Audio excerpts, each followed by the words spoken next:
Bom, ótima noite a todos, agora oficialmente. Ótima noite a você que está aqui conosco no nosso encontro ao vivo.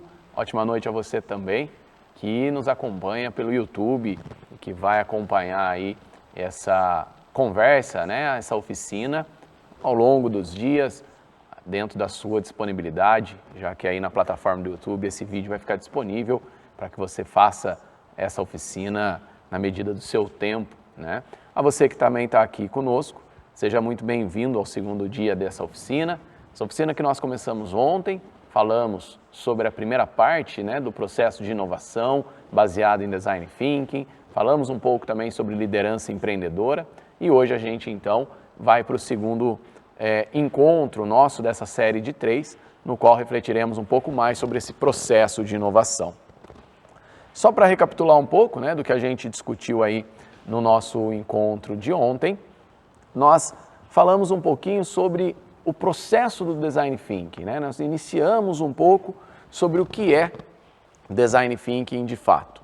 Entendemos que a primeira parte desse processo de Design Thinking, o que a gente chama, né, vai estar no nosso material aí que você recebeu e vai receber, a gente chama de pré-Design Thinking, é um adendo, vamos dizer assim, que nós colocamos, isso na metodologia, isso não está colocado, mas nós inserimos isso porque achamos importante. O que é esse pré-Design Thinking? É a nossa capacidade de procurar tendências, oportunidades, entender para onde que o mundo está indo, para depois sim, aí eu entrar de fato na metodologia do Design Thinking. Depois, aí eu vou entrar na vida desse cliente. A primeira parte do Design Thinking, né, é essa parte, esse elemento da empatia, esse elemento da imersão na vida do meu cliente. Eu preciso, se eu quero inovar, se eu quero gerar uma solução de valor, o primeiro passo que eu tenho que fazer é entender o usuário desse processo. Então, essa imersão, entrar na vida desse cliente. Entender quais são suas dores, quais são os seus desejos. O que esse cliente, de certa forma, tem de problema que ele quer resolver ou de ganho que ele deseja ter. A partir disso tudo, eu começo a criar diferenciais. E são esses diferenciais que vão fazer com que a minha empresa se torne única. Olha que interessante, né? Nós, quando falamos de empresas diferenciadas, quando nós falamos de estratégia, você que eventualmente já pensou em montar um negócio, você por vezes vai falar assim, eu tenho que montar um negócio com algum diferencial. E como é que a gente geralmente tenta achar esse diferencial? Por nós mesmos. Nós começamos a pensar, nós começamos a analisar, nós começamos a criar ideias. Só que qual que é o erro aqui? A gente precisa ir ao mercado e entender se esse diferencial que está na minha cabeça, se de fato ele é um diferencial. Se de fato ele constrói uma empresa única, uma empresa que entrega valor. Quando a gente parte somente da nossa visão, qual é o risco? O risco é a minha visão não ser uma visão do todo, não ser uma visão de todos. Então é isso que o processo do Design Thinking faz. O Design Thinking, como eu expliquei ontem e reforço hoje, a ideia principal é a inovação através do pensamento do design. O que é isso? É a inovação através do pensamento desenvolvido observando e convivendo com o usuário daquele processo. Então, quando a gente fala de Design Thinking, a gente começa a falar de como que eu faço para montar uma estrutura empresarial, uma solução a nível de produto ou de serviço que me faça ser diferente. E por que eu preciso ser diferente? Porque a verdade, é o que está na tela aí para você, é que hoje existem produtos e serviços demais no mercado. Qualquer categoria, como eu falei ontem também, qualquer categoria de produto ou de serviço, pense qualquer tipo de produto ou de serviço, você vai encontrar no mínimo 3 opções que te suprem. No mínimo 3 opções que, faltando uma, a outra consegue te atender. Raras são as empresas que conseguem esse grau de unicidade. Se eu estou num mundo onde eu tenho um excesso de oferta, várias empresas oferecendo o mesmo produto, o mesmo serviço, ou serviços e produtos semelhantes, qual é a forma como que eu vou ter sustentação? Eu preciso criar diferenciais. Eu preciso criar elementos que me tornem diferentes. Como é que eu crio esses elementos? Através do entendimento do meu usuário e do meu cliente. Por que eu preciso entender o meu usuário e o meu cliente? Porque ninguém vai te pagar para resolver um não problema. Gravem essa frase, né? Essa frase deveria estar na nossa cabeceira, toda noite a gente lembrar dela. Ninguém vai te pagar para resolver um não problema. Se você tem uma solução, seja a nível de produto, seja a nível de serviço, nós precisamos que essa solução resolva um problema que a sociedade tem. Pode ser um problema que eles ainda não perceberam, pode ser um problema não pelo sentido ruim, mas pela exploração de uma oportunidade, mas ninguém vai te pagar para ser mais do mesmo, para fazer o que outros já fazem. Esse é o grande ponto. E aí eu entro então no processo propriamente dito do Design Thinking. O processo do Design Thinking ele tem algumas etapas, mas como eu expliquei no nosso encontro de ontem, esse processo ele é colocado de maneira linear para que nós entendamos, mas ele não é vivido necessariamente de maneira linear. Eu posso trabalhar um modelo meio em looping, onde ora eu estou na etapa de empatia, ora eu estou na etapa de definição, mas daqui a pouco eu preciso voltar lá para a empatia de novo, porque me faltou algum dado, isso não tem problema nenhum. Eu só preciso ter clareza do que eu estou fazendo. Então, como é que é esse processo? O primeiro processo é o processo de empatia. A primeira fase, então, mais uma vez, já entrando nesse mundo do cliente, a primeira fase é eu ter empatia. Calçar os sapatos desse cliente, entender o que ele faz, o que ele busca, quem é ele. Depois, aí é o que a gente vai discutir hoje, eu começo a definir, eu começo a criar as definições, eu começo a partir daquilo tudo que eu levantei de informação, a organizar ideias. Com isso, eu vou criar as minhas primeiras hipóteses, é a fase da ideação.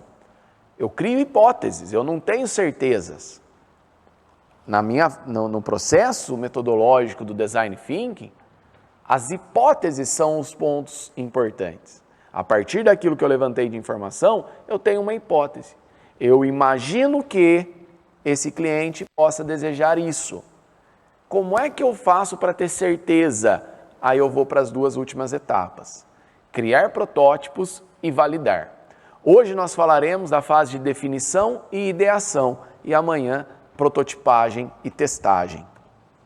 Dentro dessa fase da imersão, o que é importante? Só recapitulando aquilo que a gente viu ontem, para que a gente possa a partir daí avançar. Conhecer o cliente colocando no lugar dele. Pular da suposição para a observação de fato. Eu preciso entrar no mundo desse cliente, entender a realidade que ele vive, conhecer suas dores, seus desejos, suas aflições. Mais uma vez, por vezes, seja por não dominar técnica, seja por achar desnecessário, mas a grande verdade é que por vezes nós preferimos criar suposições do que de fato ir lá e conversar com aquele cliente, entender a dor daquele cliente. A gente começa a criar suposições, eu imagino, eu acho, eu penso. Por quê? Porque isso é mais fácil, concordam comigo? É mais fácil eu no meu escritório começar a pensar e falar, eu imagino que o meu cliente... Agora, ir lá a campo, fazer entrevista, conversar, isso não é tão simples. Então, o processo de empatia é esse processo onde eu entro de fato no mundo desse cliente. E aí ontem a gente passou essa ferramenta para vocês, que é a ferramenta do mapa de empatia. Obrigado, Gabriel. O mapa de empatia, ele vai trabalhar um levantamento de informações que vão trazer para esse cliente, ou melhor, vai trazer para mim, enquanto líder empreendedor que quer inserir uma novidade, uma empresa nova, ele vai trazer um retrato desse meu cliente. O que esse cliente vê, o que ele escuta, o que ele fala e faz, o que ele pensa e sente, que dor que ele tem, que ganhos. A gente trouxe até o exemplo do André, né? Lembra ontem, na nossa aula, a gente trouxe o exemplo do André. Quem é o André? O André é esse cara que vê amigos abrindo empresas e alguns já bem-sucedidos. Ele vê vários negócios na internet surgindo, ele vê também que a internet está cada vez mais presente no dia a dia. Olha como é que a visão do André está condensada, está alinhada, está direcionada ao empreendedorismo. Só que quando o André escuta, o que ele escuta? Ele escuta, por exemplo, parentes falando que empreender é algo arriscado. Ele escuta histórias de pessoas que se deram bem. Mas ele escuta também amigos falando, não, eu vou juntar dinheiro e vou montar negócio. O que o André fala? Ele fala que ele quer montar a empresa dele. E aí ele ainda fala que ele não quer ganhar dinheiro para os outros. Como é que ele age? Ele sempre procura pessoas para falar sobre negócios. Ele fica dividido entre hobby, trabalho, aí ele cria rotina, usa lá Trello, usa uma série de ferramentas. O que o André pensa e sente? Ele tem medo de falhar. Olha o íntimo dele. Ele gostaria que alguém me ajudasse a montar a minha empresa. A gente começa a denotar aqui a insegurança. Preciso estudar. Ele não se sente pronto, ele não se sente preparado. E isso justifica as dores. Tem muita incerteza para abrir negócio. Não tenho muito capital, não sei por onde começar. Mas André, o que você busca de fato? Preciso começar logo. Eu preciso de network, conhecimento. Eu vou arrumar um sócio. Então percebam, esse é o retratão, vamos chamar assim, do André.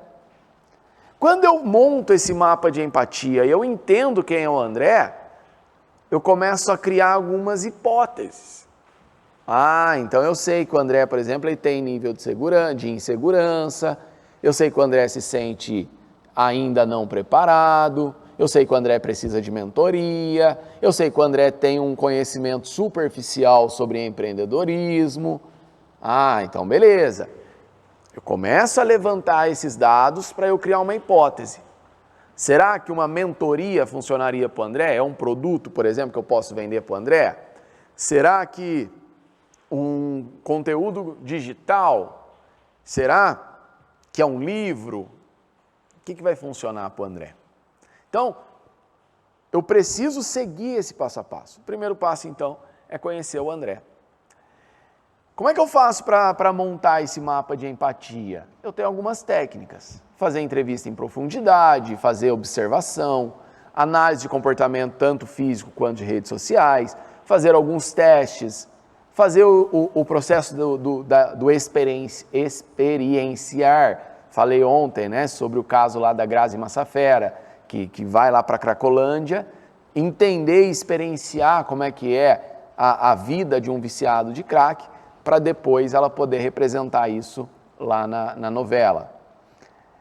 Eu tenho outras técnicas também, eu posso usar um caderno de sensibilização, às vezes a pessoa não se sente muito à vontade para falar, então eu deixo um caderninho e falo para ela que a hora que ela quiser, ela vai lá, anota e vai escrevendo, e eu vou começando a coletar esses dados. Eu posso trabalhar um dia na vida, eu vou viver um dia da vida daquela pessoa, vou ser sombra para ela, eu vou ficar junto com ela onde ela for, eu vou seguir. Pode trabalhar a jornada do usuário, eu vou desenhar, a gente vai falar hoje da jornada do cliente. Faço pesquisa quant, eu faço pesquisa quali.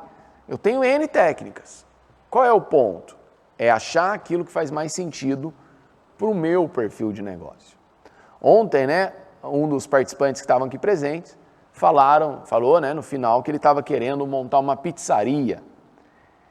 Como é que eu vou montar um mapa de empatia? Vou voltar aqui, né, na tela. Sobre um negócio de pizzaria. Eu tenho que ir lá entender quem é o público que eu quero atender com essa pizzaria. É jovem? São as pessoas mais velhas? É casal? É solteiro? Qual é a classe social? Eu tenho uma série de dados. E aí eu tenho que entrar no mundo dele. Quando eu penso sobre pizzaria, o que essa pessoa vê? O que ela escuta? Marcos, como é que eu coleto isso? Eu tenho N formas. Por exemplo, no caso da pizzaria, uma entrevista em profundidade com algumas pessoas. Observação.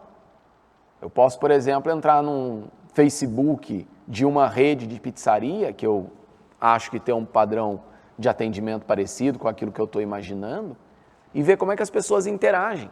que tipo de pergunta que elas fazem, que tipo de reclamação que elas têm. Isso é observação, analisar comportamento. Enfim, eu começo a pensar que tipo de técnica me ajuda a preencher aquele mapa de empatia. Dando sequência na nossa discussão, eu deixei aí como atividade de ontem, né, que vocês pensassem esses 3 pontos. Primeiro, pensando no negócio que você está montando ou queira montar, quais são as tendências percebidas? O que tem de tendência nesse segmento? Por exemplo, se eu falo de uma loja de varejo, é impossível não enxergar a ideia do omnichannel, que é a possibilidade da loja vender através de diversos canais. Isso é uma tendência. Não tem como hoje eu entrar num segmento de varejo, principalmente varejo de produtos duráveis, né? E eu trabalhar de alguma forma que não seja no omnichannel. O meu consumidor, ele é multicanal. Esse consumidor, ele quer comprar comigo pela internet, pelo telefone, pela rede social, pela loja física. Então, isso é uma tendência. Se eu estou falando, por exemplo, de uma instituição de ensino, é impossível não olhar a tendência do ensino à distância. Significa que eu vou ter que montar uma faculdade ou uma instituição toda focada em ensino à distância? Não. Aqui são tendências. A forma como eu vou trabalhar essa tendência dentro do meu negócio, aí é comigo. Então tem uma tendência de ensino à distância, eu tenho que virar uma instituição de ensino à distância. 100%? Não. Mas eu posso, por exemplo, trabalhar um modelo híbrido, trabalhar um complemento de aula online. É isso que essa tendência serve, para direcionar o caminho. Como você vai trabalhar para fazer sentido nesse caminho, aí é você que tem que ir encontrando através desse processo. E qual é o processo? Deixei outra tarefinha para vocês. Tentarem preencher um mapa de empatia para a sua ideia de negócio. Vamos voltar com a pizzaria lá do nosso amigo de ontem. Ir lá, pensar quem é o meu cliente e ir tentando preencher aquele mapa de empatia. E por fim, pensar como é que você coletaria essas informações. Mais uma vez, para que serve essa tarefinha? Para que vocês possam desenvolver a capacidade de raciocinar e refletir sobre isso, para na hora de fazer, né, de fato, você poder executar o trabalho da melhor maneira possível, tá bom? Aqueles que fizeram essa tarefinha, podem nos mandar, quem está aqui online, quiser nos mandar aqui pelo chat, quiser depois mandar por e-mail também, aqueles que estão no YouTube quiserem me mandar por e-mail ou quiserem colocar aí nos comentários algum link, a gente analisa e até te dá uns feedbacks, que eu acho que é bem legal nesse processo de construção, tá bom? Então vamos falar sobre hoje, fase 2. Vamos falar agora então sobre a segunda parte do processo de Design Thinking. Se na primeira fase eu faço uma imersão no mundo desse cliente, para entender quem é esse cliente, para poder levantar dados e informações sobre esse cliente, na segunda fase agora eu vou fazer uma definição, discussões sobre esse cliente. E aí eu venho então trabalhar agora o segundo e terceiro item, definição e ideação. Para que a gente possa trabalhar isso, eu entro no tal do brainstorm. Todo mundo aqui já ouviu falar de brainstorm. Todo mundo já ouviu falar do toró de palpite, né? O que é o toró de palpite? O que é o brainstorm? Chuva de ideias, tempestade de ideias. Marcos, mas isso aí a gente faz. Será que faz? Faz de maneira estruturada? Faz de maneira sistematizada? Porque uma questão, vamos chamar assim, é nós sabermos o que é, fazer eventualmente. Outra questão é a gente sistematizar esse processo. Por isso que no Design Thinking, embora, né, não seja algo, as ferramentas, as técnicas, né, como bem colocou o Vitor ontem, que está participando conosco aqui, tem muita coisa, por exemplo, lá, quando eu falo, por exemplo, do processo do toyotismo, né, da produção enxuta, O Design Thinking ele não é algo revolucionário no sentido da técnica, da ação, da atividade. O que é o bacana do Design Thinking é o método como um todo. Então, primeiro eu vou lá e faço a imersão e conheço esse cliente. Agora eu vou fazer uma discussão sobre aquilo que eu levantei. Isso que é o brainstorm. Como é que eu faço um brainstorm? Eu tenho que ter algumas questões importantes. A primeira, não julgue. O brainstorm, gente, é a hora de eu falar bobagem. É a hora de falar bobagem, é a hora de falar alguma coisa que não tem cabimento sobre aquela... Não tem problema. No brainstorm nós não podemos ter julgamento. O que nós temos que ter é um foco no tema que está sendo discutido. Então, por exemplo, o Vinícius entrou aí, né? O Vinícius ontem falou para a gente que está montando a pizzaria. Fizemos lá o levantamento das informações sobre esse perfil do cliente. Vamos fazer um brainstorm? O brainstorm é sobre o quê? Sobre hipóteses de pizzaria que dariam certo. Não adianta eu ficar lá refletindo como, por exemplo, as motos são barulhentas. Não é esse o foco. Então, o brainstorm, para ser produtivo, ele tem que ter foco. O foco é no tema. O tema é aquilo que a gente está querendo entender. Então, o que é a minha proposta? Eu quero montar um restaurante. Beleza, eu fui lá, entendi o que as pessoas buscam em restaurante, agora eu vou fazer um brainstorm. A discussão toda tem que ser em cima disso. Eu tenho no brainstorm que incentivar ideias malucas. Não tem problema. Dar ideia, falar, não custa, não quer dizer que você está obrigado a fazer. Só que numa ideia maluca dessa, surge uma solução inovadora, revolucionária, e você, de repente, não deu a devida atenção. Eu preciso no brainstorm de quantidade. Quanto mais nessa fase, melhor. Precisa ter um temporal mesmo de ideias. Um toró de parpite. Eu preciso disso. E eu tenho que incentivar que quem esteja nesse processo crie ideias a partir da ideia do outro. Então eu dei uma ideia, o outro deu outra, o outro somou. Essa é a graça do brainstorm. E aqui entra, como eu falei ontem, né, a gente vai fazer de maneira fluida a questão da liderança empreendedora e do design thinking. Aqui entra a importância da liderança empreendedora nesse processo. Você, enquanto líder, você tem que organizar isso aqui para isso aqui acontecer da melhor maneira possível. Existem líderes, por exemplo, que quando vão fazer reunião de brainstorm, só ele quer falar, só a ideia dele que prevalece. Existem líderes que quando vão fazer reunião de brainstorm, a hora que alguém fala alguma coisa, ele aí, fica quieto, cara, que ideia maluca. Então, se é para fazer isso, não precisava de reunião. Toque em frente, vai sozinho. Então, enquanto líder, eu tenho que incentivar todo mundo a participar.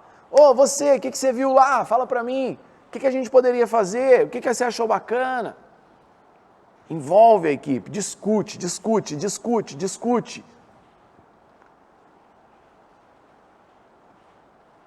Ó, o Vinícius contribuindo aqui, ó. Até para dar nome a uma empresa, um dos elementos que menos espera acaba fazendo parte do nome de forma sutil. Perfeito. Envolver as pessoas. Alguém deu uma ideia, legal essa ideia, hein? O que a gente poderia fazer para melhorar? Acho que dá para colocar isso também, dá para colocar aquilo outro. Vamos pensar, né, um exemplo real, para a gente sair um pouquinho do campo abstrato. Imagina que nós aqui, vocês que estão aqui ao vivo comigo, vocês que estão acompanhando aí no YouTube, imagine que nós estivéssemos montando uma academia de ginástica, tá?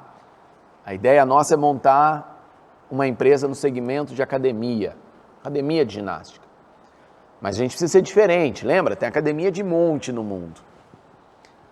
Então, fizemos o nosso dever de casa.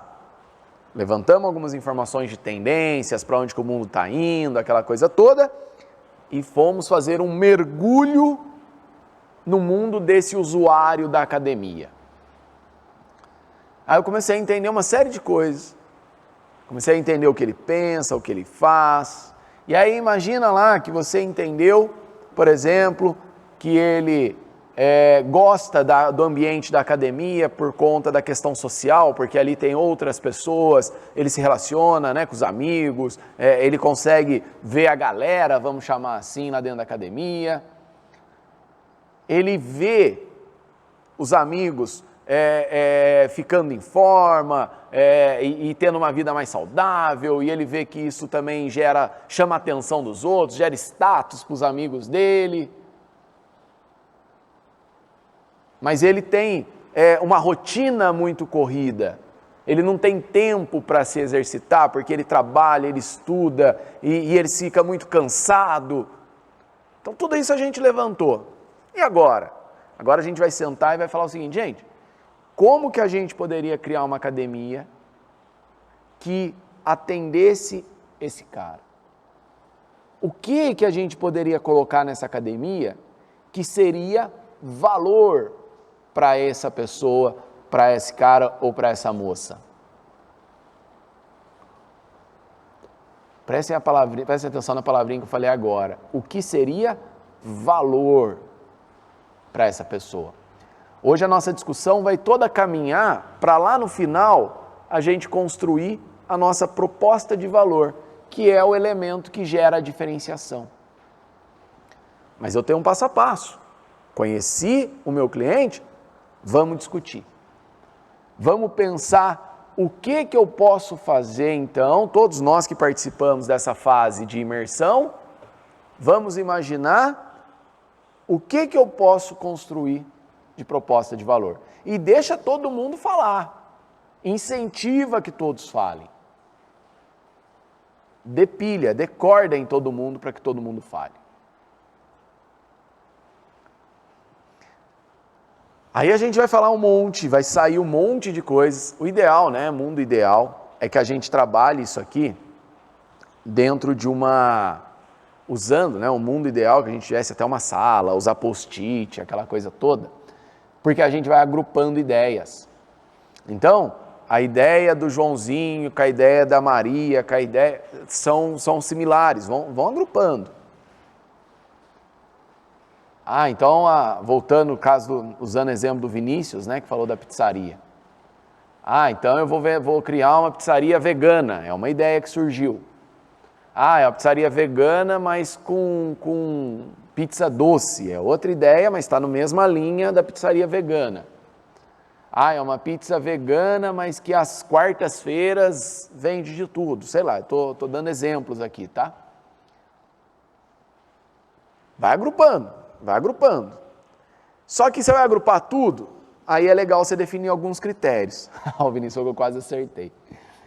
Aí você define alguns critérios. Quais são os meus critérios? Bom, primeiro critério, por exemplo, vou pegar nessa mesma linha, tem que ser vegano, já está definido, a pizzaria é uma pizzaria vegana. Então beleza, então esse é o primeiro critério. O primeiro critério tem que ser algo que a pessoa tanto possa consumir no local ou pedir no delivery, show de bola. Então não pode ser nada que tenha limitações, ou de ser local ou de ser no delivery. Tem que ser algo de giro rápido. Por exemplo, né, caso alimentício é muito comum isso, né? Por exemplo, na própria consultoria, né, a gente trabalha com alguns restaurantes e tem restaurantes que o trabalho nosso é fazer o fluxo ser rápido. A pessoa sentar, comer e rapidamente sair para liberar espaço e outro chegar, comer, sair. Quanto mais rápido for o processo, e lógico que esse mais rápido é o mais rápido dentro do que é saudável, né? Não é o mais rápido que você fica ali acelerando o seu cliente. Mas quanto mais você conseguir fazer esse cliente comer embora, mais clientes chegam. Já outros restaurantes, a grande questão da proposta de valor é fazer ele ficar mais tempo dentro do restaurante. E veja, eu estou falando do segmento de alimentação. Indo para um exemplo, o modelo do Habib's é um modelo de giro rápido. Percebam quando vocês forem numa unidade do Habib's, o teto é baixo, a acústica é ruim, o garçom fica toda hora rapidamente te servindo. Por que isso? Porque a gente come, se sente satisfeito, levanta e vai embora, liberando espaço para que outras pessoas venham e assim segue num fluxo. Se você pensa um restaurante mais fino, né, um restaurante mais badalado, mais à la carte, né, aquele restaurante que tem uma musiquinha no piano lá no fundo, aquela coisa toda, ele vai fazer de tudo para que você fique mais tempo possível ali. Então você vai entrar, ele vai perguntar se você não quer uma entrada, vai te trazer uma bebida, a sua bebida vai acabar antes de chegar ao prato principal, aí você vai pedir outra bebida, aí chega o prato principal, aí é mais uma bebida, aí acabou o prato principal, mais uma bebida, aí vem a sobremesa, mais uma bebida, e aí você ficou ali 3, 4 horas naquele restaurante, naturalmente seu ticket ficou muito maior. Por quê? Porque esse restaurante ele não vai trabalhar com volume de pessoas, esse restaurante vai trabalhar com poucas pessoas, mas tickets altos. Enquanto no Habib's a tua conta vai dar 30, 40, 50 reais no máximo, nesse restaurante sua conta vai dar 300, 400 reais, dependendo do restaurante que for. Então percebam, quais são os critérios, né? Com base naquela percepção que eu tive sobre o meu cliente, naquilo que eu vejo que é dor, naquilo que eu vejo que é ganho, naquilo que eu vejo que ele enxerga, quais são os critérios que eu vou criar para agrupar minhas ideias? E é aqui que a gente começa então a construir essas hipóteses. Eu começo aí então a partir desse toró de parpite, a partir desse brainstorm, a construir hipóteses. A partir dessas observações realizadas, pensar alternativas para a construção de ideias, produtos e serviços. E por que eu chamo de hipótese, mais uma vez? Porque eu não posso, e essa é uma tentação que o empreendedor tende a fazer, e vocês como líderes empreendedores não podem deixar acontecer. O empreendedor, ele é um ser ansioso por natureza. Empreendedor e ansiedade é quase pleonasmo. Se alguém falar assim, aquele empreendedor é muito ansioso, você fala assim como subir para cima e descer para baixo, é pleonasmo. Empreendedor é ansioso, isso é regra. Então, na ansiedade de montar o negócio, o que ele faz? Ele já parte do brainstorm para o negócio. Então, fui lá, entendi meu cliente, a gente fez uma discussão, show de bola, fechamos lá que vai ser o restaurante, a pizzaria vegana. Vai ter 500 metros quadrados, vai ter mesa para 8, 6 e 4 lugares, eu vou ter 15 garçons. E aí você monta o negócio. E de repente o mercado te dá uma resposta diferente. Então, segura, ainda não é a hora de montar o negócio. Aqui eu dei um segundo passo, a partir do entendimento com o cliente, fiz o brainstorm das informações, organizei as ideias, eu criei hipóteses. Eu imagino, eu tenho a hipótese de que esse cliente ele busca isso, de que para esse cliente essa solução funciona, de que para esse cliente isso aqui seria legal. Beleza, fechei a hipótese, guardei por enquanto lá na gaveta. Sucesso, gente, não é a simples entrega de um diferencial, é aprender como solucionar a dor de um cliente. Então, olha que interessante. Se eu levanto informação, crio a hipótese, faço o brainstorm, crio a hipótese, eu comecei a enxergar como que eu consigo solucionar aquela dor que eu vi lá no mapa de empatia. Eu começo a pensar nisso. E aí eu começo a criar hipóteses para quem sabe eu chegar num negócio desse. Olha que bacana. Não sei se vocês já viram isso. Isso aqui é um aparelho de tomografia, né? Para crianças. Acho que até nós adultos, né, temos dificuldades para entrar num aparelho desse. Imagina uma criança deitada num negócio desse, entrando ali, fora todo o estresse já do momento, né, que se a criança precisa fazer algo desse não é porque, né, geralmente, via de regra, existe uma tensão ali. Então, o que entenderam? Que se eu transformar isso como se fosse um submarino, a criança consegue reagir de uma maneira mais tranquila para ser feito o exame. Então, olha que legal, a criança deita ali, ó, ela é como se ela estivesse entrando num submarino. Como é que eu descubro isso? Vamos voltar para a nossa discussão de ontem. Fazendo observação sobre a criança na hora de fazer esse tipo de exame. Qual é a dor? A dor é que a criança se assusta. Qual é o ganho? Eu preciso que a criança faça o exame. Brainstorm, o que a gente pode fazer? De repente alguém teve a ideia lá, e se a gente transformar essa sala numa cápsula submarina? Provavelmente nesse brainstorm, eu fico imaginando, tentando fazer uma engenharia reversa aqui, né? Vamos imaginar então.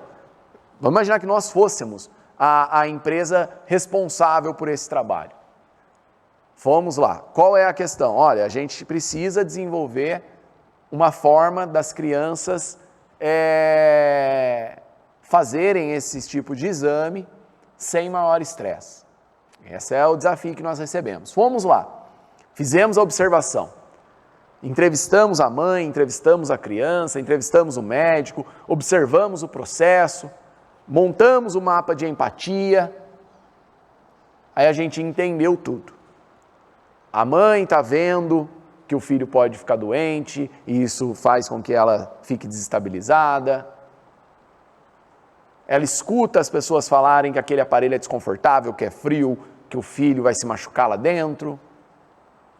Então, a dor é que a criança não para quieta, ela não reage bem, e o ganho é que você precisa ter o exame. Aí saímos com esse mapa de empatia, vamos fazer um brainstorm. Eu fico imaginando na engenharia reversa que eu estou fazendo aqui, no brainstorm dessa discussão. Provavelmente teve um lá que falou, e se a gente der remédio para a criança e ela dormir? Provavelmente. Alguém lá deve ter falado isso. Alguém lá pode ter dito o seguinte, e se a mãe entrar junto? Se a gente fizer um equipamento onde mãe e criança entram juntos? Estão entendendo? O brainstorm é isso. É um toró de parpite que vai surgindo dentro daquele foco que eu tenho. Dentro daquele problema que eu quero resolver. Qual é o problema? Fazer com que crianças consigam fazer esse tipo de exame. E aí vamos ter discussão, vamos organizando. Em algum momento alguém falou, e se a gente criasse uma sala que fosse melhor, mais bonita? A sala é muito fria, né? Aquela sala branca. Legal, acho que dá para fazer um modelo de fundo de mar. Aí o outro, legal, acho que dá para fazer como se fosse um submarino. Tá vendo? Um vai criando no outro.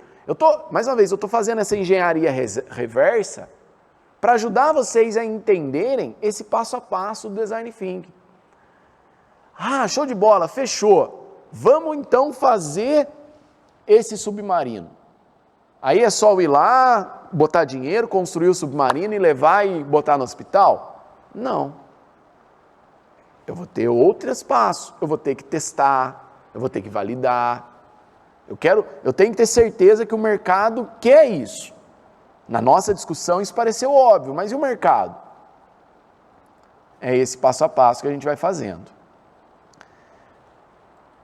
A partir dessa discussão, eu chego na minha proposta de valor. Dentro desse exemplo hipotético que eu trouxe aqui, qual é a proposta de valor? Conseguir com que as crianças façam o exame num ambiente lúdico, onde ela também se divirta. Proposta de valor linda, né? O que é a proposta de valor? É aquilo que o cliente valoriza na sua empresa. Para fazer isso, fico aqui passando. Para fazer isso, eu preciso também seguir um passo a passo. Eu preciso também avançar. Então, só para a gente não se perder aqui, e aí eu mando para vocês também se tem alguma dúvida. Só para a gente não se perder, correndo o risco de ser repetitivo. Primeiro, eu faço uma imersão e entendo esse cliente. O que ele busca, o que ele não busca, com as suas dores, etc. Fiz a imersão, levantei dados de mercado, brainstorm. O brainstorm vai discutir, criar algumas ideias. A partir dessas ideias, eu começo a tentar definir uma proposta de valor.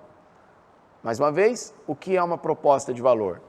É o motivo pelo qual o cliente escolhe comprar com você. Por que que a mãe, que precisa levar o filho para fazer um exame, vai escolher levar num laboratório que tem esse equipamento e não num laboratório tradicional? Porque aqui, provavelmente, mesmo naquele momento de tensão, o filho vai se sentir melhor.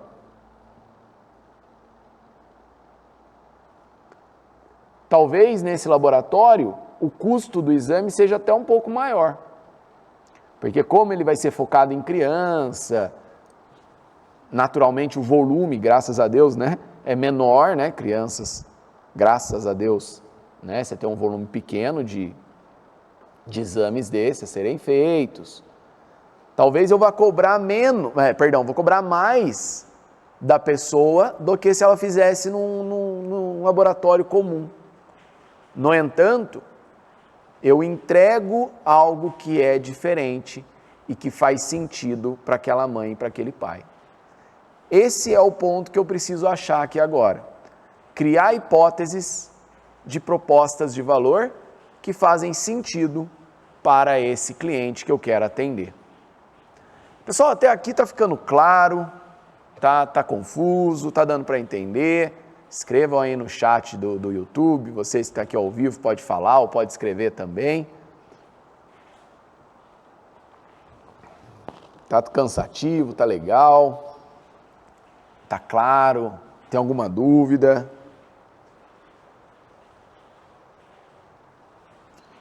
Ah, legal, Mariana.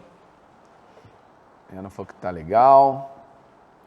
Então tá bom, então vamos seguindo aqui. Qualquer coisa é só chamar a gente. Para eu montar uma proposta de valor, eu tenho que fazer alguns caminhos.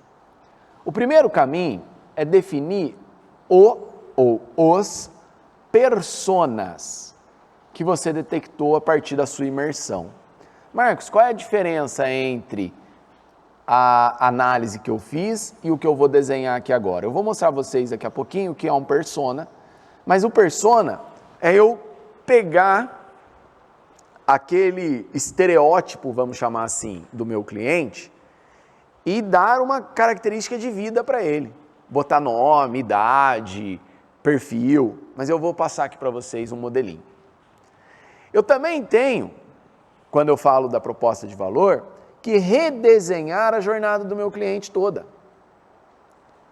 Como é que eu faço para entender, desde o início até o final do processo onde esse cliente toma conhecimento da minha empresa, até a hora que ele vai fazer um pós-venda, né? Depois que ele já consumiu comigo, em que momentos ali eu tenho oportunidades de melhoria?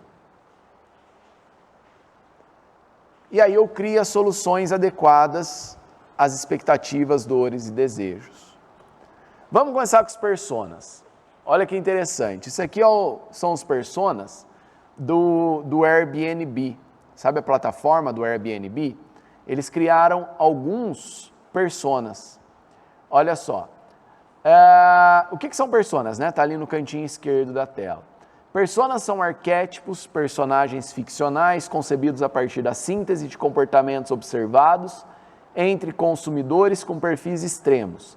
Representam as motivações, desejos, expectativas e necessidades, reunindo características significativas de um grupo mais abrangente. Aí o Airbnb foi lá e criou alguns personas. Um deles é o João. Quem é o João?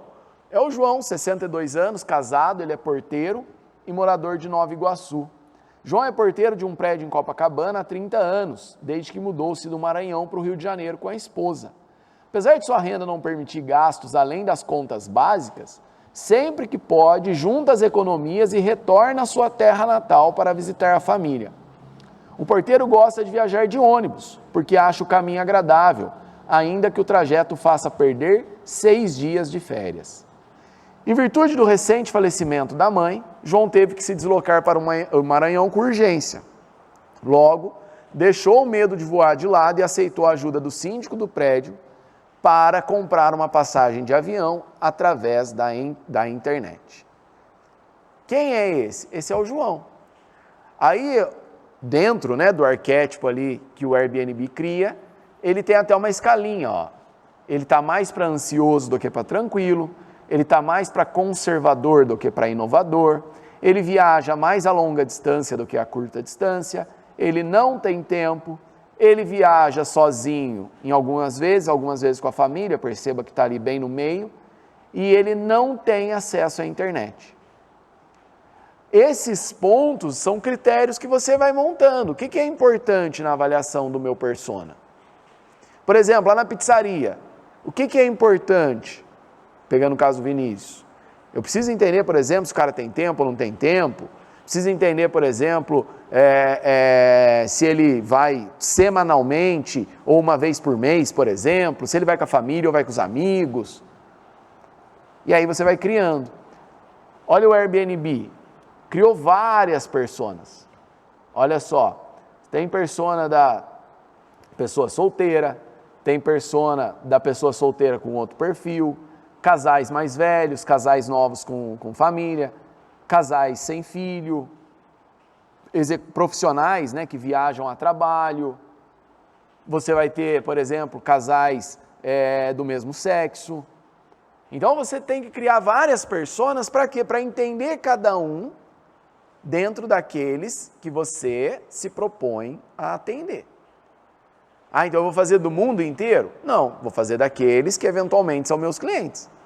O Airbnb entendeu que todos esses podem vir a comprar com eles.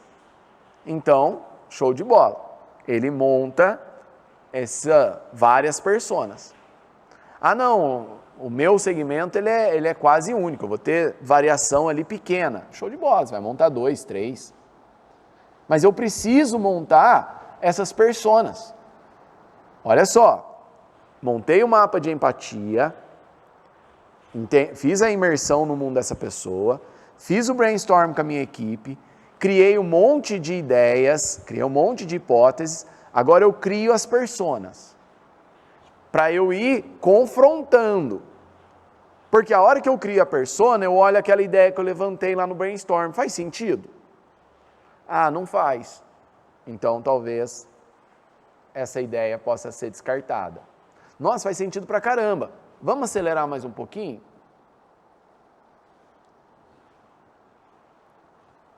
Opa. Outra ferramenta que a gente precisa fazer, redesenhar a jornada do cliente. Jornada do cliente começa quando ele toma consciência da nossa empresa. Sempre que ele tomar consciência da nossa empresa, eu tenho o início da jornada do cliente. Ele tomou consciência, de que forma? Ah, ele viu um post na internet, ele viu uma reportagem, alguém falou para ele. Beleza, esse é o primeiro passo, a tomada de consciência. Passou a tomada de consciência, ou seja, ele conhece a minha empresa, ele começa a considerar a minha empresa. Então veja, uma coisa é ele tomar consciência, porque se ele não tomar consciência, ele nunca vai comprar. Ah, ele tomou consciência. Eu vou reforçar aqui o exemplo do Vinícius, né, da pizzaria, porque ele falou ontem pra gente, mas vocês também podem colocar aqui, e aí eu posso usar os exemplos de vocês também. Mas vamos voltar aqui com o caso da pizzaria.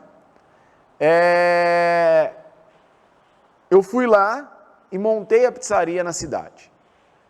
Primeiro passo da jornada do cliente. Como é que o cliente toma consciência que a minha pizzaria existe? Porque se ele não souber que a minha pizzaria existe, ele não vai nem querer comprar. Ah, eu fui, fiz propaganda impulsionada, eu gravei vídeos, eu distribuí panfletos nos prédios, eu fui na porta da escola, distribuí amostras de pizza, beleza. Então ele tomou consciência. Existe uma pizzaria na minha cidade que trabalha esse elemento. Vai para a segunda etapa. Consideração. Como que eu trabalho para fazer o cliente começar a considerar comprar na minha empresa? Porque uma coisa é ele conhecer, outra coisa é ele considerar comprar.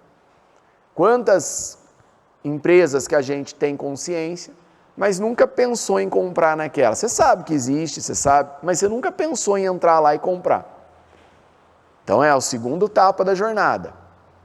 Ah, eu tenho que fazer um trabalho aqui de uma promoção num determinado dia, vou fazer uma ação diferenciada. Beleza, aí ele vem e compra.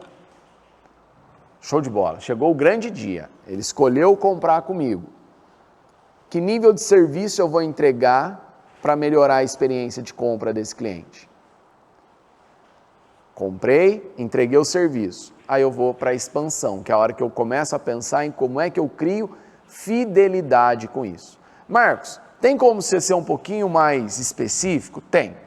Eu vou contar para vocês como é que, acredito eu, dentro desse trabalho da engenharia reversa, né? Uma das grandes empresas digitais do Brasil construíram a sua proposta de valor. Não sei se todos vocês conhecem uma empresa chamada Quinto Andar. O que a Quinto Andar faz? A Quinto Andar, ela é uma imobiliária totalmente digital. Fazendo uma engenharia reversa, como é que a Quinto Andar chega no modelo dela de proposta de valor? Provavelmente ela olhou a jornada do cliente. Qualquer um aqui que já alugou ou comprou imóvel sabe como é complicado, ou era pelo menos, comprar e alugar imóvel. Primeira tomada de consciência, nem sempre você conhece todas as imobiliárias da sua cidade. Aí você conhece, você considera, você vai até a imobiliária. Aí você vai, começa, primeiro ponto, para visitar as casas, por exemplo, ou os imóveis, você tem que pegar a chave, o corretor te acompanhar e você visitar o imóvel. Imagina só, quantos imóveis você visita por dia? 3, 4? Se naquele dia você visitou 3 ou 4 e não gostou de nenhum, você perdeu aquele dia. E assim você vai até encontrar. Então já começa a primeira dificuldade. E depois, você encontrou o imóvel que você queria. Aí você tem uma série de documentos que você tem que levar, registrar em cartório. Percebam que o processo ele vai sendo burocratizado até a entrega final lá na ponta. O que a Quinto Andar fez? Ela digitalizou tudo isso. Você entra pela internet, consegue ver os imóveis que ela tem disponível, você faz visitas internas nesse imóvel através da internet. Você gostou? Aí sim, você marca uma visita real, mas perceba que quando você vai para a visita real, você já fez uma pré-seleção, você não foi no escuro. Chegou lá naquele imóvel, confirmou, gostou, todo o processo de documentação ele funciona de maneira online. No caso da Quinto Andar, ela não tem nem fiador. Em 24 horas, no máximo, você já está com a chave do imóvel na mão. Qual que é a inovação? Qual que é a proposta de valor que ela fez? Tirar a burocracia do processo. Como é que ela descobre essa burocracia? Fazendo a jornada do cliente. Então, vou voltar com o caso do Vinícius. Quando eu faço a jornada do cliente numa pizzaria, desde a hora que ele toma consciência da minha empresa, até a hora que ele vai lá, vai pegando os pequenos momentos. Ah, ele já conhece a minha empresa, agora ele vai ligar lá para fazer o pedido. Como é que funciona isso? É rápido, é fácil ele fazer o pedido? Ah, ele fez o pedido, agora tem a entrega. É rápido, é fácil, pode ser melhorado? Vai observando os pequenos níveis, porque isso vai nos dando possibilidade de inovar. Isso vai trazendo para a gente possibilidade de gerar inovação, de fazer algo diferente, de fazer uma proposta de valor diferenciada na minha empresa. Quando eu olho a jornada do cliente, o que eu tenho que olhar? Quais são os pontos críticos? No caso da imobiliária, do quinto andar que eu acabei de falar para vocês, os pontos críticos eram a burocracia. Documentação em excesso, fiador, registro em cartório, visita ao imóvel. Esses eram os pontos críticos.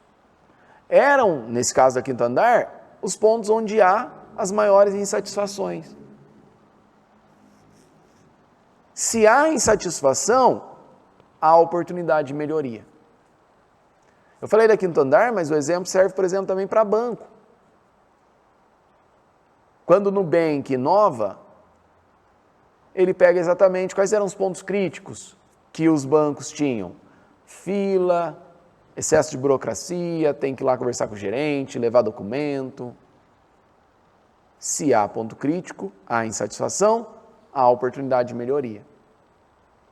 Aí eu começo a cruzar para aqueles personas que eu defini, o que faz mais sentido?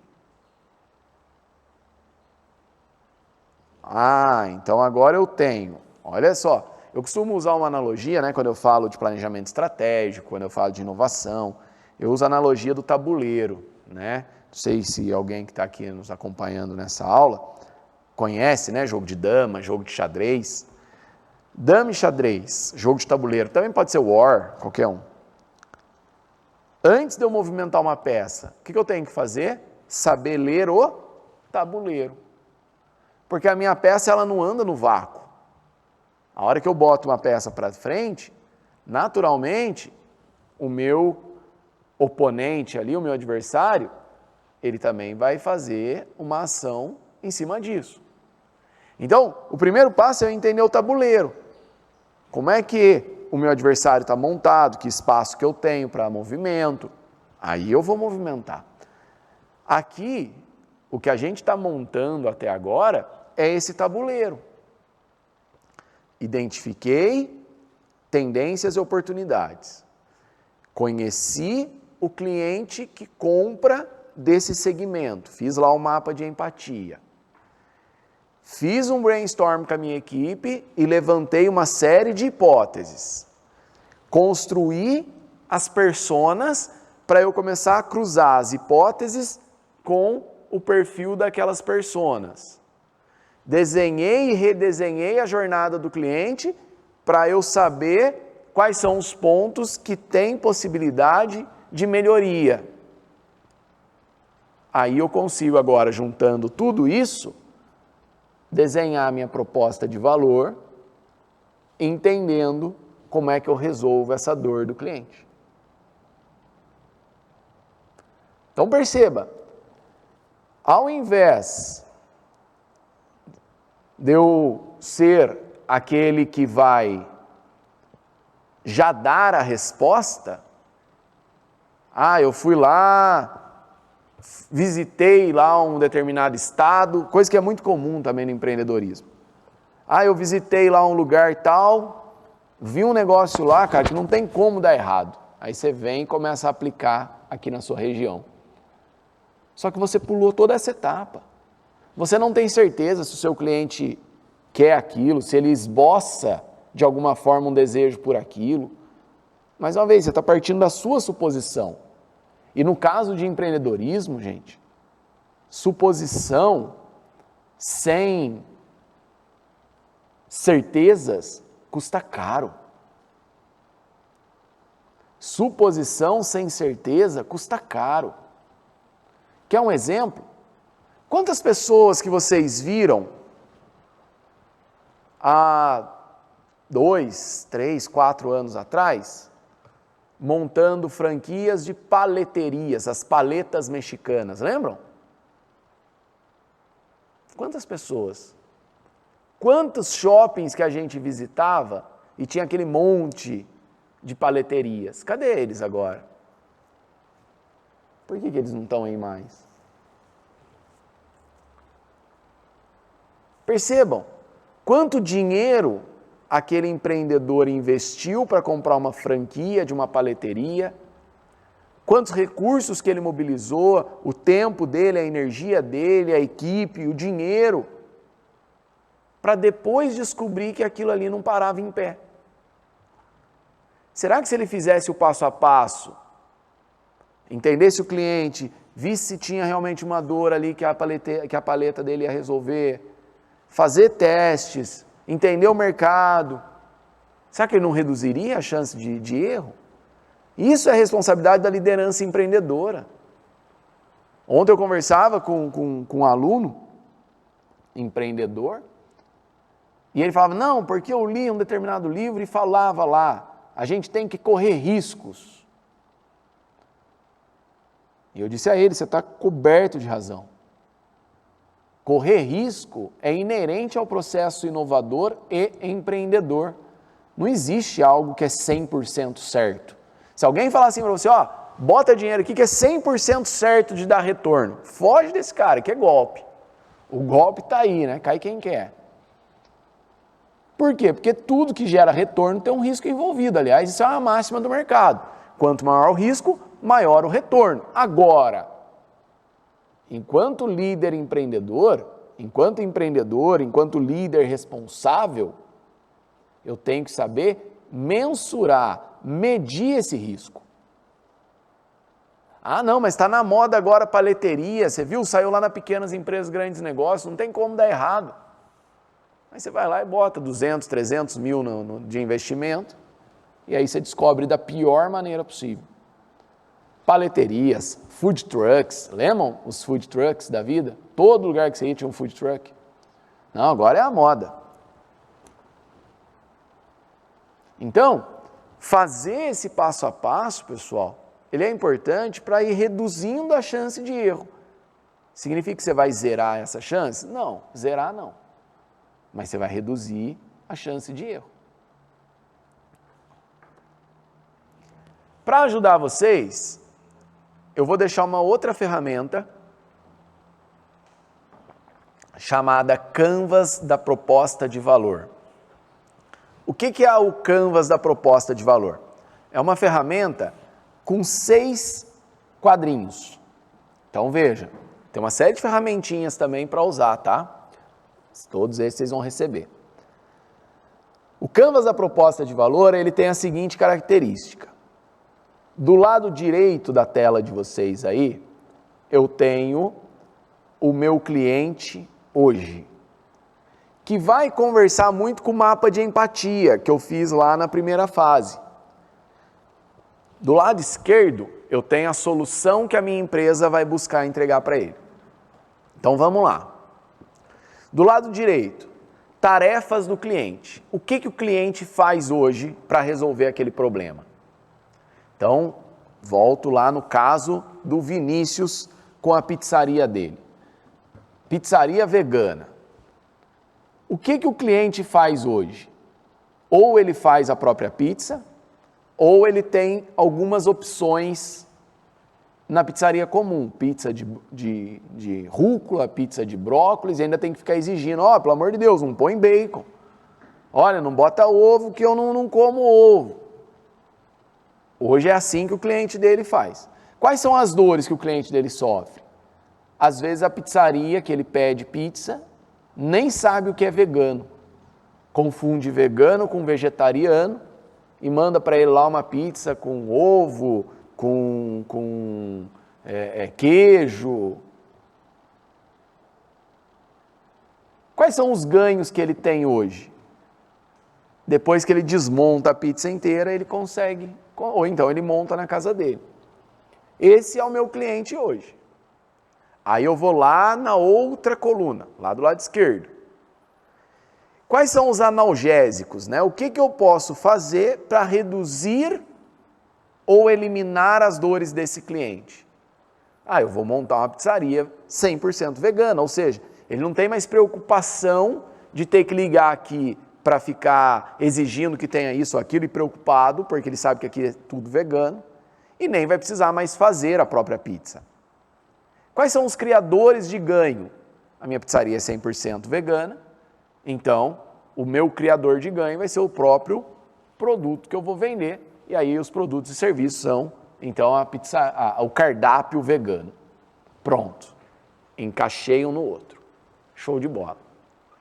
Então, o canvas da proposta de valor, ele vai tentar achar problema de um lado e solução do outro. E por que ele é montado dessa forma? Porque fica claro para eu ver os dois juntos.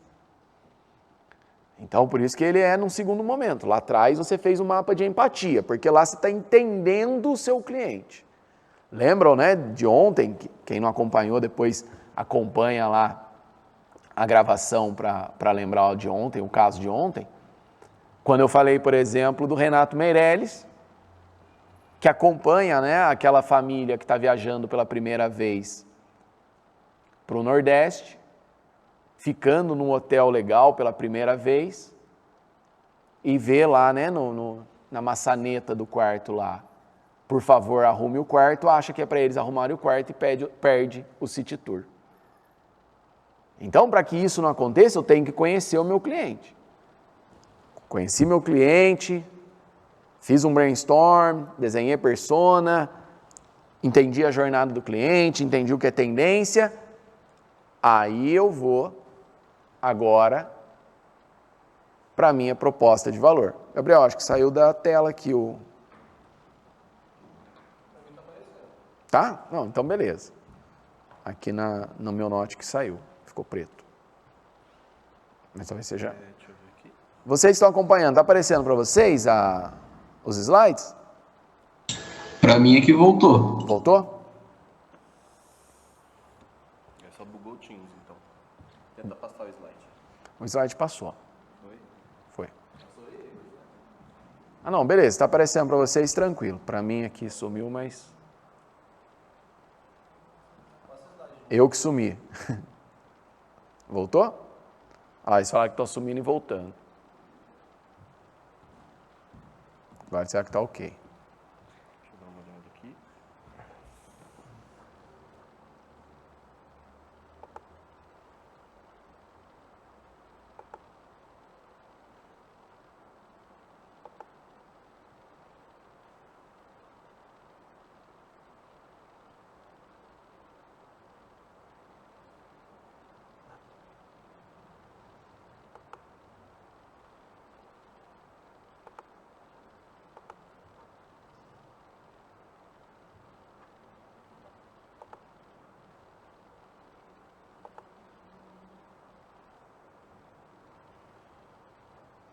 Será que bugou o Teams?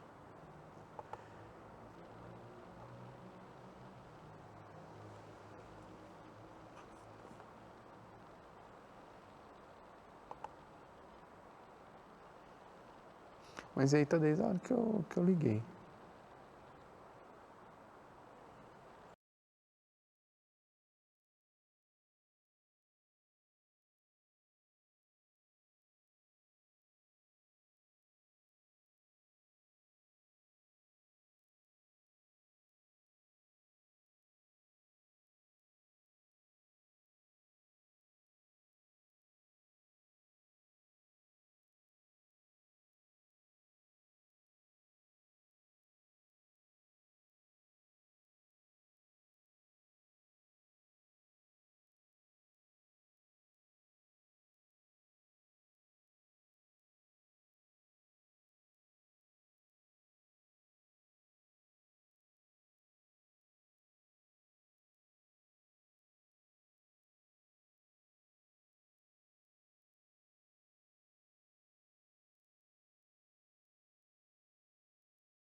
Para você poder passar.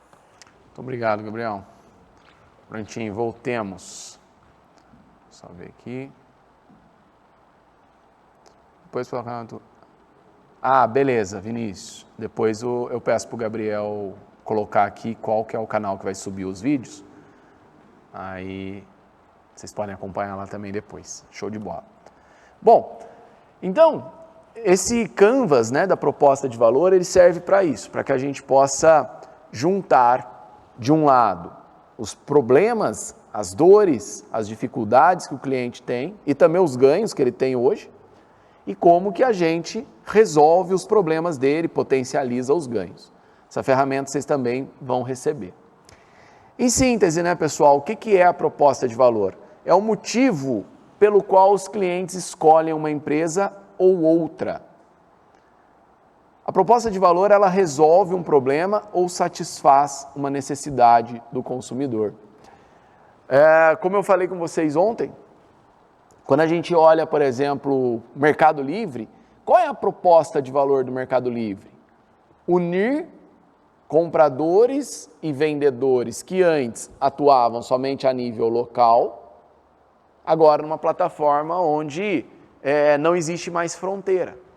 Então eu estou aqui em Lorena, eu posso comprar um produto lá de Santa Catarina e um vendedor que está lá em Manaus, ele pode vender um produto, por exemplo, para alguém que está lá no Rio Grande do Sul. Quando antes nós estávamos restritos à oferta que a gente tinha localmente.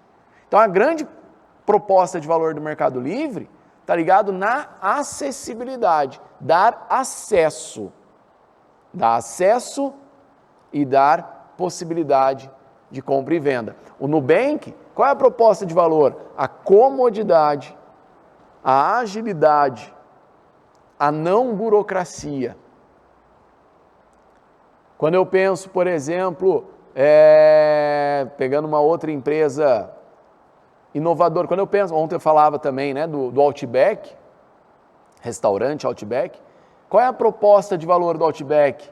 A experiência que ele gera, o ambiente que ele tem, o atendimento, o clima, tudo isso é proposta de valor. Mais uma vez, em síntese, o que é a proposta de valor? É o motivo pelo qual o cliente escolhe comprar comigo e não com o outro. E como é que eu chego nisso? Fazendo todo esse passo a passo. Se eu conseguir fazer esse passo a passo, eu consigo construir uma proposta de valor adequada. Para eu construir essa proposta de valor, algumas questõezinhas que é legal a gente refletir. O que eu entregarei ao meu cliente que resolverá as suas dores? Então lembra, ninguém vai te pagar para resolver um não problema. Se ninguém vai me pagar para resolver um não problema, o que eu vou entregar que resolve o problema do cliente?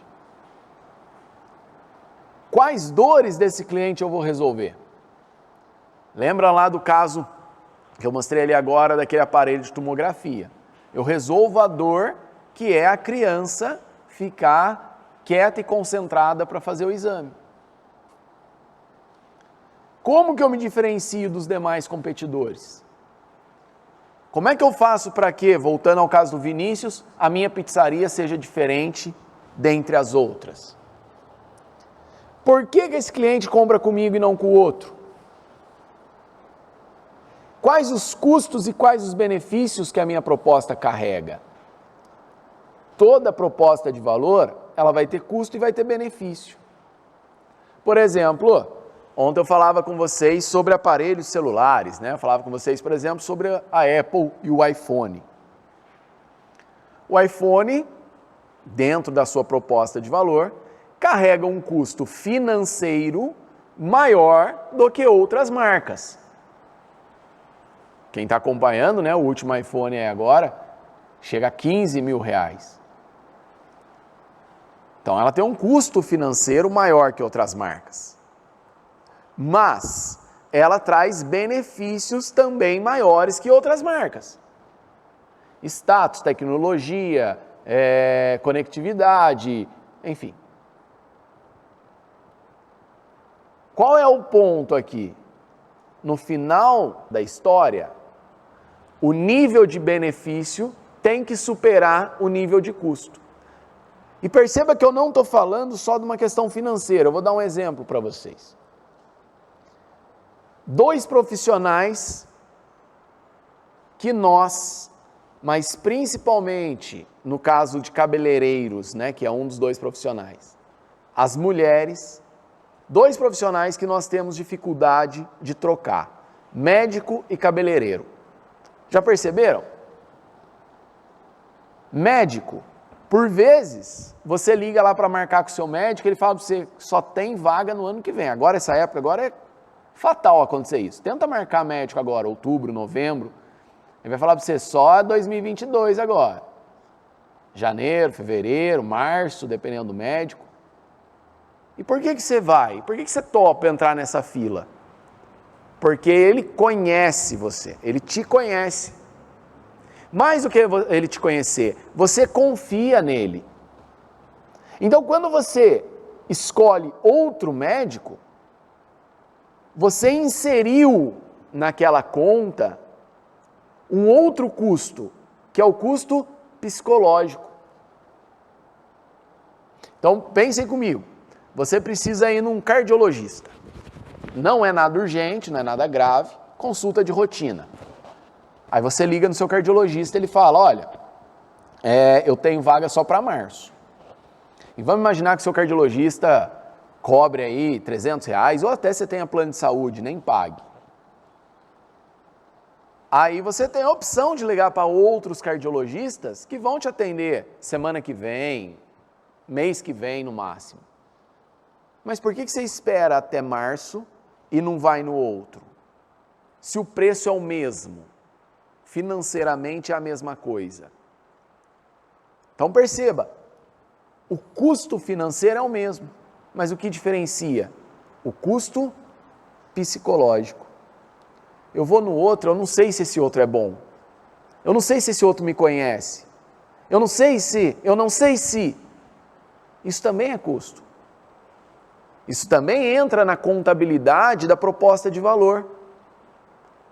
Geralmente, como é que médicos iniciantes, estou falando via de regra, lógico que não é uma regra exata, mas é o que acontece muito comumente.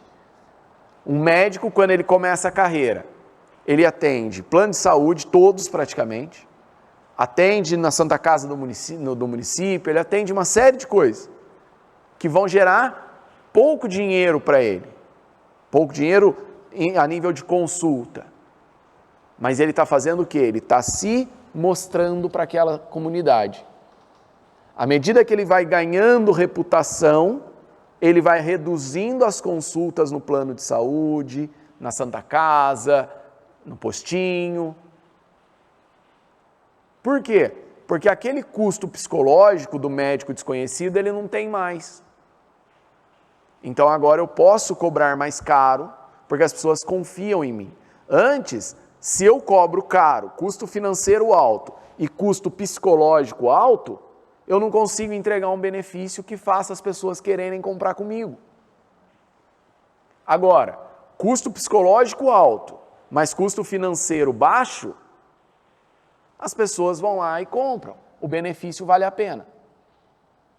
Do mesmo modo, a hora que eu sou conhecido, custo financeiro alto, mas custo psicológico baixo, as pessoas também enxergam benefício. Então perceba, custo não é só custo financeiro, custo psicológico, custo de tempo. Por que às vezes a gente compra no mercadinho do lado da nossa casa e não vai lá naquele supermercado que a gente sabe que é mais barato? Porque o tempo que a gente vai gastar não vale a pena. Então, custo temporal.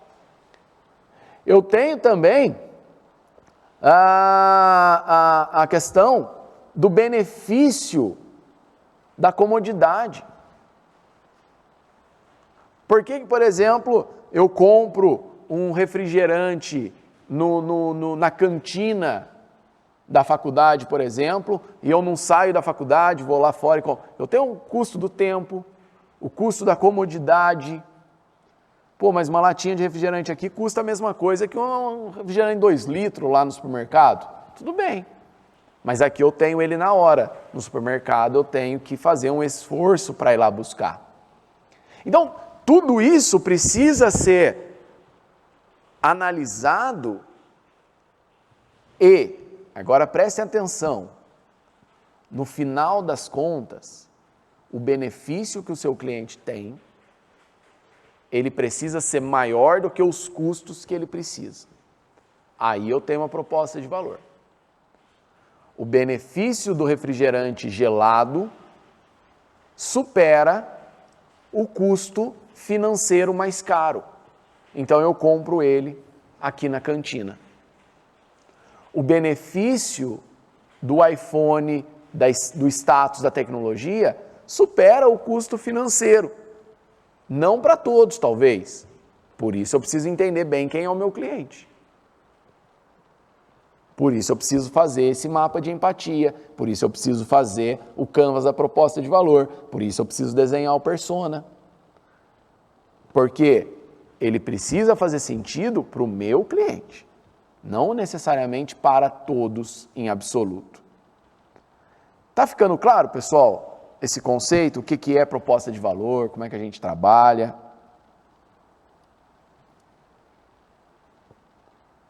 Tá claro?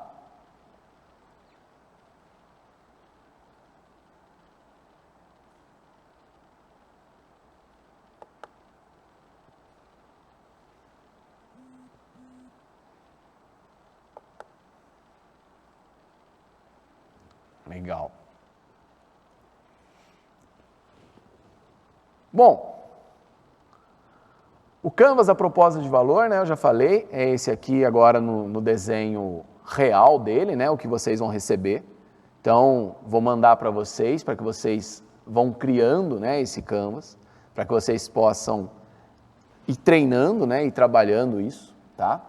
E aí a gente deixa, então, para encerrando o nosso encontro, o exercício do dia, né? Ontem a gente deixou um, hoje a gente deixa mais um. Para amanhã, se vocês puderem e conseguirem aí.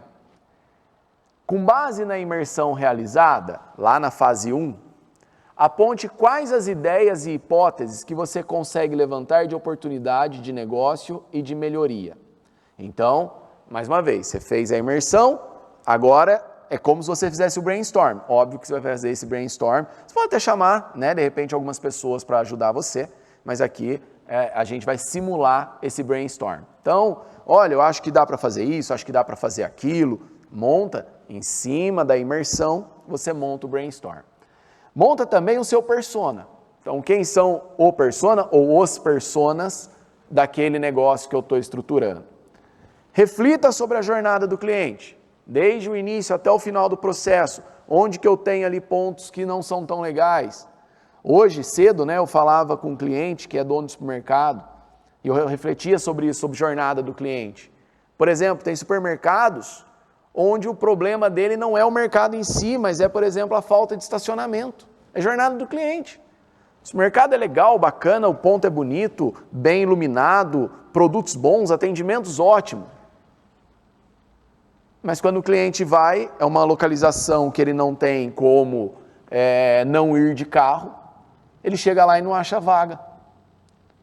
Então eu tenho que entender essa jornada do cliente, porque isso fatalmente vai fazer com que o cliente não pare, não entre e não compre. Então adianta eu montar um supermercado lindo, maravilhoso, se eu não entender esse detalhe, tá a jornada do cliente. Não adianta eu dar uma experiência de consumo bacana demais para ele, se o meu prazo de entrega está ficando 45 dias. Não resolve.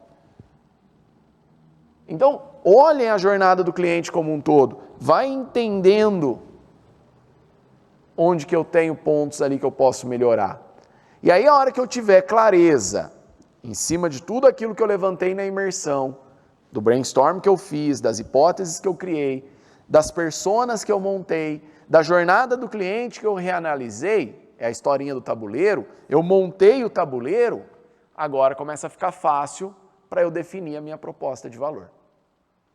Fica fácil para eu definir qual é o diferencial, qual é o ponto central da empresa que eu estou eventualmente montando ou reestruturando. Qual é o diferencial da pizzaria, qual é o diferencial da minha loja, qual é o diferencial da minha startup? Por que as pessoas vão escolher comprar comigo e não com as outras ofertas existentes. Então veja, mais uma vez, eu não estou partindo, e é esse o ponto que eu estou reforçando, né, correndo o risco de ser repetitivo, mas eu reforço porque eu não posso, nesse modelo, pensando um mundo onde eu tenho produtos demais, ofertas demais, me colocar na posição de um ser iluminado que sozinho consegue achar diferenciais. Eu não consigo. Os diferenciais, eles vão ser construídos a partir de uma análise profunda feita sobre aquele mercado. Ah, Marcos, então definir minha proposta de valor agora é só acelerar. Não. Amanhã a gente entra na última fase dessa oficina de Design Thinking. A gente vai discutir, antes de eu iniciar o processo, como é que eu testo ele. Criação de protótipo e validação. Então veja, eu tenho que começar mergulhando no cliente, depois fazendo uma série de análises, e a hora que eu imagino que eu sei, agora eu acho que eu sei o que é proposta de valor, eu ainda tenho que ir no mercado e testar para ver se aquilo está correto. Antes de eu acelerar, antes de eu botar dinheiro, antes de eu botar energia, antes de eu contratar gente. Porque aí eu estou reduzindo a chance de risco e montando algo em cima daquilo que o mercado efetivamente deseja. Amanhã a gente vai falar um pouquinho mais disso, mas a validação, lembra da ideia do looping, né, que eu falei lá atrás? Embora ela seja a última etapa aqui do processo de Design Thinking, ela pode me retornar lá ao início, dependendo da resposta que eu tiver do mercado. Eu fui lá e o mercado falou, não, isso para mim não, mas ó, dá para você fazer desse jeito. Me encheu de informação nova, volta, nova imersão, novo processo, e assim a gente vai até chegar no produto ótimo. Para vocês terem uma ideia, né, um último caso aqui para a gente poder ir finalizando, lá no Centro de Empreendedorismo a gente tem um programa chamado Acelera TCC. O que é o Acelera TCC? Na verdade a gente está até avaliando a mudança do nome, porque ele fica muito ligado a TCC, mas na verdade acelera a pesquisa, acelera ideias, acelera a inovação, seria essas questões. Mas a gente pega os projetos de alunos, TCC, BIXAL, BITSAL, e depois que o aluno passou por toda a fase acadêmica, né, depois que ele já entregou, já evoluiu, etc., a gente ajuda ele a colocar aquela ideia em prática. Outro dia a gente recebeu lá um aluno que no seu TCC do curso de Engenharia da Computação, ele desenvolveu um leitor de Holter. Holter é aquele equipamento, né, que a gente usa por 24 horas quando está com um problema de taquicardia, arritmia, alguma coisa assim, e ele mede as batidas, né, do nosso coração para ver que momento do dia que você tem oscilação ali nas batidas do coração. E aí ele desenvolveu um equipamento que fazia a leitura dos dados do Holter através de inteligência artificial. Qual era a proposta de valor dele? Era a capacidade, porque aquilo ali é feito humanamente, né? Então o médico ele pega o resultado e ele analisa aquilo ali. Então ele estava querendo automatizar esse processo através da inteligência artificial. Show de bola, ele trouxe para o CDE, a gente entendeu o projeto dele, já tinha, né, passado aí pela primeira fase, já estava no protótipo, então vamos validar, vamos conversar com o mercado. E aí a gente começou a entrar em contato com alguns médicos, difícil, né, o ambiente hospitalar ele não é um ambiente naturalmente fácil de entrar, né, por óbvio, né, não pode ser. E aí numa das mentorias, eu falei, e se a gente validar, já que a gente quer ver a eficácia desse equipamento, será que a gente não conseguiria validar no segmento veterinário?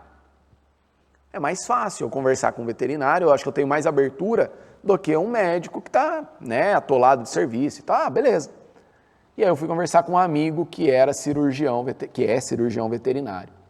A hora que eu mostrei o negócio para ele, o equipamento, ele falou, Marcos, cara, isso aqui vai salvar, vai mudar a forma como a gente trabalha aqui na clínica. Aí eu falei, por quê? Porque é o seguinte, imagina uma vaca, um cavalo, que usa também, né, aí, até então eu não sabia, mas animais também usam, né, o holter por vezes. Ele falou, eu venho para cá, eu tenho que ficar sentado na frente do computador, olhando isso ao longo do dia, como é que ele varia, para eu ver que horas que aquele batimento teve alguma divergência. E se eu coloco isso, por exemplo, ao invés de eu trabalhar 12, ele, né, segundo esse veterinário, eu não sou veterinário, por óbvio, né, então estou comprando a ideia dele, ele diz que dependendo do exame, ele fica 8, 10, 12 horas analisando para poder chegar no veredito, né, fazer o check-up. E imagina se esse equipamento reduz para 2 ou 3 horas, olha o ganho de produtividade que ele vai ter. E aí a gente começou a redesenhar todo o projeto para focar na área de veterinária e não mais na área inicial, pensada inicialmente que era a área humana. Isso é design thinking. Então veja, eu já estava lá na última fase, que era a fase da prototipagem e validação. Surgiu uma informação nova. Volta e vamos olhar agora então o segmento veterinário. Por quê? Porque é mais fácil de eu entrar, é menos burocrático, enfim, você tem uma série de ganhos. Então perceba como que a questão do design thinking, ela é viva, ela não é definitiva. Até o meu produto virar de fato uma empresa, eu ainda estou desenvolvendo conhecimento sobre ele, eu ainda estou desenvolvendo ideias, eu ainda estou em fase de levantamento de informações. Então, quanto melhor for essa captação de dados, essa captação de informações, melhor e mais confiável vai ser o meu modelo de negócio. Claro, pessoal, até aqui foi bacana, deu para entender, deem feedbacks aí. O que eu tinha para conversar com vocês hoje era isso. Vou tirar da tela, posso tirar, Gabriel? Vou tirar da tela aqui, esse material todo vocês vão receber, tá? Por e-mail, todos vocês vão receber aí esse material, esses slides, esses materiais complementares, essas ferramentas. Quem está no YouTube vai receber aí o link, né, com a pasta que dá acesso a todos esses materiais também. A ideia é que todos vocês tenham acesso a isso. E mais uma vez, né, me coloco aqui à disposição. Esse curso eu gosto muito de fazer, né? Já fizemos o ano passado, estamos repetindo esse ano de novo, porque eu acho que ele é um curso que faz uma síntese legal daquilo que eu acredito que seja um processo de gestão, um processo de administração, aquilo que a gente inclusive trabalha dentro do curso de administração e lá no Centro de Empreendedorismo. Então, espero, né, que vocês todos tenham gostado. A Mariana escreveu aqui, né, que gostou, legal. Imagina, eu que agradeço muito, Mariana, a sua presença também de todos que estiveram aqui conosco ao vivo. Agradeço você também que nos acompanha e nos acompanhou aí pelo YouTube. Reforço, né, deixo meus dados aqui, meu e-mail é marcos.correa, sem a letra I, @unisal.br. Meu WhatsApp é 12 981 27 6406. Tendo dúvidas, querendo conversar, pode entrar em contato direto comigo, pelo WhatsApp ou pelo e-mail, que a gente vai estar à disposição. Reforço também que a gente está com as inscrições para o nosso vestibular aberto. Nosso vestibular, ele acontece, né, agora no final do ano, curso de administração aqui do Unisal. Então, pode entrar lá, fazer a sua inscrição e, se gosta do tema, né, se gosta dessa área da gestão, do empreendedorismo, você pode vir cursar também administração conosco ou outro curso que eventualmente você goste aqui no Unisal, que nós temos essa chama empreendedora, né? O CDE está aqui para ajudar e todos os nossos projetos. Legal, Letícia, obrigado também pelo feedback, obrigado, Vinícius. Legal, fico feliz. Vitor, obrigado. E amanhã, então, a gente se encontra para o nosso último encontro. Faremos aí uma breve síntese inicial, né, sobre esses dois primeiros encontros e depois a gente acelera com a última fase desse processo de design thinking, que é prototipagem e validação, tá bom? Um beijo enorme, fiquem com Deus, um beijo no coração de todos, se cuidem, cuidem dos seus, e até o nosso próximo encontro. Obrigado, pessoal!